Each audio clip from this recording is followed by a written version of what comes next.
Okay, so the big news this week, Parliament has just announced that they have approved the Hire Purchase Amendment Bill of 2025. And what this means is that the hire purchase loans interest rates will now be calculated on the basis of fixed rate interest rather than flat rate interest. In plain simple English, what this means is that your car loan, right now, the current system is that if you, let's say, borrow 50,000 ringgit or 60,000 ringgit over a period of 7 years and at 3% interest, throughout the whole time, right, from year one to year seven, and whether your loan balance is 50K or 30K or 10K or 5K, the bank calculates your interest of 3% based on 60,000 ringgit. The whole time you are paying 3% of 60,000 ringgit. But under the new system, your interest rate is calculated against how much you still owe the bank. So if, let's say, right now you owe the bank 40,000 ringgit, your interest is 3% of 40,000 ringgit. You owe the bank 20,000 ringgit, your interest is 3% of 20,000 ringgit. You owe the bank 5,000, your interest is 3% of 5,000. And this is significant because previously your interest is based on a fixed amount. Right now, your interest is calculated based on a reducing amount. So the overall cost of purchasing the car, once you factor in the effective amount of interest that you accrue over the years, the difference becomes significant. You pay a lot less. And in some cases, the difference may well be in the region of 5 figures. And also, don't be surprised. Under the new system, let's just say that previously you were offered 2.8%. Now you're offered 3.2%. Don't be surprised that you may actually pay less on 3.2% in the new calculation versus 2.8% in the old calculation, because previously your 2.8% is against the large sum, the principal sum, whereas right now your 3.2% is based on a reducing sum. The number is decreasing as you pay. Okay, so what does this mean for end consumers? Well, firstly, if you are already paying for a car loan right now, the answer is nothing has changed. You still have to pay your car loan as per what you signed from day one, because that is the contract that you signed with the bank. There is no turning back. This new ruling only applies to future borrowers and it's not effective immediately. There is an 18-month grace period for the banks to adopt this. But I believe that the banks will be very fast in taking this up, because banks are savvy operators, and this announcement will inevitably lead to a lot of people holding back their purchases. So what this will happen is that the dealers or the car industry will pressure the bank also. They will be like, okay, they will see the drop off in buyers. They are going to want to act fast to ensure that the buying continues.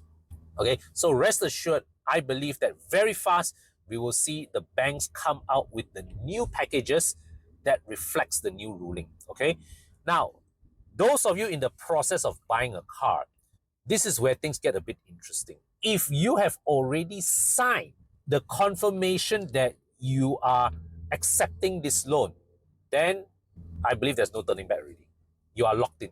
You are locked in. And especially, okay, now I can't speak for new car, but for used cars, right? Especially if you have signed that delivery order, okay, that says that you have accepted delivery of this car, and then the documents submit to the bank, there is no turning back. Bank will disperse the money regardless. Okay, so the question now some of you may ask is, right now I'm currently in this old system, can I change to my financing to the new ruling? Well, the banks have no obligation to offer you that, but the creative ones may just come up with ways to offer you the option of refinancing. But you will somehow or other have to settle the old loan first before you can switch your car over to the new loan. And that is another discussion altogether, which I am not qualified, nor do I have enough knowledge at the moment to comment on. Okay, now what I want to touch about is, how does this affect my considerations when it comes to budgeting car purchase? The answer is that It doesn't. The same guidelines that I practiced under the old ruling, I would still carry on with this new ruling. I'm not sure if banks will adjust it, but under the current practice, banks will approve you up to 30% of your net income after you deduct all your commitments, all your EPF, SOXO, and all that. The banks will approve you up to 30% of your available income for your car loan. Now, my personal guideline, I would cap it even lower at 15 to 20%. Why do I believe in that? Because I believe giving ourselves that bit of margin. I don't want to just barely afford paying the installments. I want to have reserve in my car budget in case something breaks. I can afford to spend on at least not new original parts, also new OEM parts or quality used parts. I want to be able to afford to splurge on the best tires. I want to be able to afford to splurge on RON 97. I want to be able to afford to splurge on a premium car wash package. And this is all easier to do if I still have leftovers after paying my car loan. Number two, the other guideline that I always adhere to is I will not borrow more than what I expect the car is worth 2 years down the road. How do I check that? Go to Muda, go to car list, look at the car model that I am buying now, look for something 2 years older, and look at the value and don't borrow more than that amount. Why? Because I want to ensure that at any point in time, if I need to, I can sell the car without topping money to the bank. And this is where a lot of people always jump in and say, why do you have to think of changing car all the time? Just buy a car, use it for 7 years, 8 years, 10 years, and you don't have to worry about resale value. Well, my answer is this. You don't have to worry about resale value if you are buying cash. If you are buying the car outright, you absolutely don't have to worry about resale value. But if you are buying the car with a loan, you want to ensure at the very least that your resale value at all times is more than what you still owe the bank. Because, simply put, life happens. You can get retrenched. You can get pay cut. You can get into business cash flow difficulties. And not only that, you can also get into accident. Car can kena stolen, can kena total loss. When that happens, insurance payout follows your car's market value. And if that amount is less than what you owe the bank, who is going to pay the difference? Not the insurance company. And that's when some people will say, hey, I thought there's such a thing as agreed value. Yes, there is such a thing as agreed value.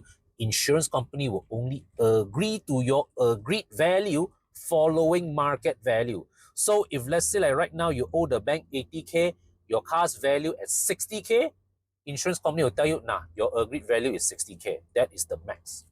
And they will not insure you at 80K, even though that's what you owe the bank, even though that's what you're ready to pay, because too many people have been cheating insurance money. They are like, okay, wow, car cannot afford to pay loan, cannot afford to sell car. They go and get people to total loss the car, claim insurance money to clear the loan. This is happened too often. Insurance company have gotten too smart for it. Now they say that your insured value can only be as high as your car's market value. That's it. That's it. So, anyways, it's still quite early days following the announcement of this new Hire Purchase Amendment Bill of 2025.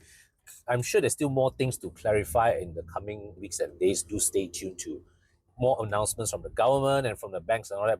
So, in summary, what does all this mean? Well, number one, if you are buying a car with loan, your cost of buying the car has become a lot cheaper because you will be paying a lot less in terms of interest. But number two, the way to judge whether you can afford that car or not has not changed. All right.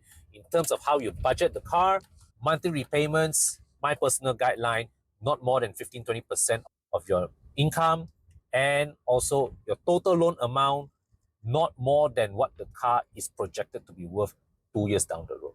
So that has not changed for me. And of course, if you are already paying for an existing car loan, well, nothing has changed for you either. You still pay your car loan business as usual. The only thing that will change is if in the future you you buy your next car, then you may get to enjoy the lower interest rate based on the new ruling. All right. So let me know your thoughts in the comment section below. How would this affect your car buying decision? I'm particularly interested to hear from you. If you are currently in the process of buying a car right now, please share your experience as well, because this is new to me also. I'm also curious to know that, let's say like right now you are in the process of, you've already signed the deal with the dealer, the banker and all that. Was there a room that you can say, hey, yeah, I think I want, now government make new ruling, I want to U-turn can. All right. Do share with me your experiences in the comment section below. I really love to hear from you. And of course, if you are in the process of selling your car, you want to get back at least 85 to 90% of your car's market value, but have someone else do all the work for you, fill in the form in the description section below, and my team will be in touch to assist you. All right. So until my next video, take care, stay safe, I'll see you soon. Now, if you're currently working on the budget for your next car purchase, do check out my Car Intelligent Budgeting AI. Link is in the description section. It's free to use and it has been updated with info that takes the new Hire Purchase Amendment Bill into account. But of course, please take the outputs of this AI as a guideline and not certified financial advice. And please consult your banker to get the latest and most updated info.